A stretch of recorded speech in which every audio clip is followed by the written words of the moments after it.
Prior to 1943, the Navy did not see a use for a helicopter. But events in the North Atlantic would change that.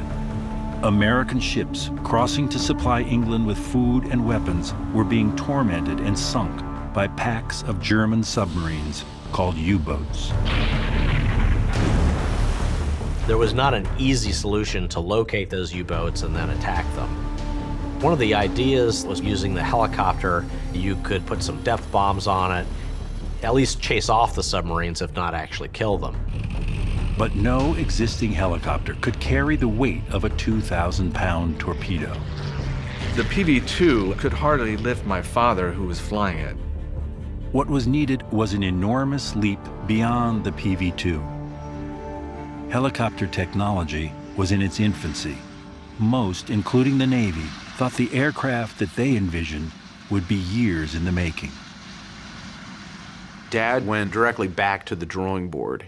He studied a myriad of the designs that worked and didn't work and came up with a design he could bring to them. Only months after his first meeting with the Navy, Piasecki returned with his design for the world's first heavy-lift helicopter. His proposal was rejected. The Navy did not believe Piasecki's design could be built and told him so. The Navy was doing everything it could to try and get out from any sort of obligation to develop helicopters.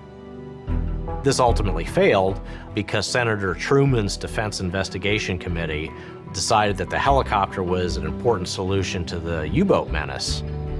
Formed in 1941, the Truman Committee was a special Senate committee chaired by then-Senator Harry S. Truman to oversee the U.S. military's war production plans. The committee saw the potential of vertical flight and forced the Navy's hand. The Navy was ordered to develop a large helicopter. It's the U.S. Navy acting out of desperation. The design that Piasecki had proposed was a large helicopter, something that had never been built before.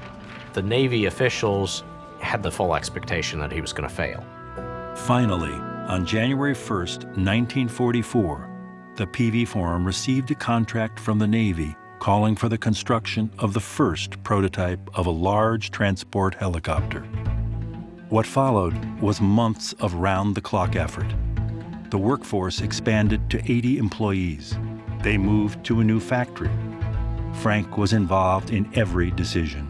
Dad was the test pilot, and that close connectivity, flying the product right back to the design engineers, and that quick iteration is what enabled his team to develop aircraft in such rapid speed. Piasecki's concept solved many of the problems that plagued the helicopter. It had two main rotors, one over the cockpit and one over the tail, so it allowed for a larger fuselage that could carry more men and supplies. With the rotors turning in opposite directions, they countered the effects of each other's torque. And two rotors produced greater lift, so that the helicopter could carry the loads the Navy needed. That allowed for the scaling up of the helicopter into a useful machine. They called their prototype the dog ship.